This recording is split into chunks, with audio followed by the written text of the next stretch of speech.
Tinanggi ni dating presidential spokesperson Harry Roque ang alegasyon ng Department of Justice na meron siyang multiple passports. Daon na sinabi ng DOJ na pinakakanselan na nila ang 2 hanggang 3 passport ni Roque na naharap nga sa kasong qualified human trafficking. Kaya unang balita si Salima Refran. Sa gitna ng paghahain ng reklamong human trafficking dahil sa pagkakaugnay umano niya sa scam hub sa Porac, Pampanga, tahimik na nakalabas ng bansa noong 1 taon ang dating tagapagsalita ng Duterte administration na si Attorney Harry Roque. Palaisipan noon kung paano nakaalis si Roque nang hindi namamataan ng mga otoridad kahit pa may inisyong Immigration Lookout Bulletin Order laban sa kanya. Nasa inspeksyon ng immigration area nang naiyak si Justice Secretary Jesus Crispin Remulla.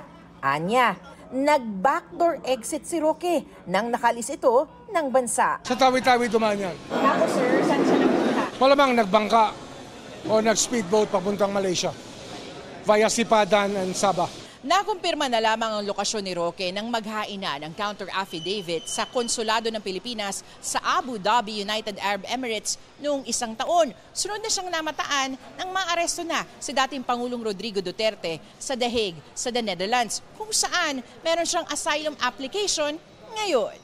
May warrant of arrest si Roque ngayon para sa non-bailable na kasong qualified human trafficking, bunsod ng ni-raid na scam hub na Lucky South 99 sa Porac, Pampanga. Sabi ni Remulla, pinapakansela na nila ang 2 hanggang 3 passports na hawak umano ni Roque. Parehong regular passport. Di bali sana, kung official pa rin siya, meron siyang diplomatic tsaka meron siyang regular.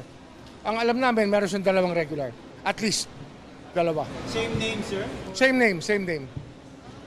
Very similar. Or maybe a difference in baka middle initial o kaya second name niya, hindi natin alam. Papahalukay namin yan. Kasi hindi dapat ginagawa yan. Sa isang pahayag, tinawag naman ni Roque na fake news ang sinasabi ng Administrasyong Marcos na meron siyang multiple passports. May isa raw siyang ginagamit na regular passport dahil puno na ang nauna niyang pasaporte.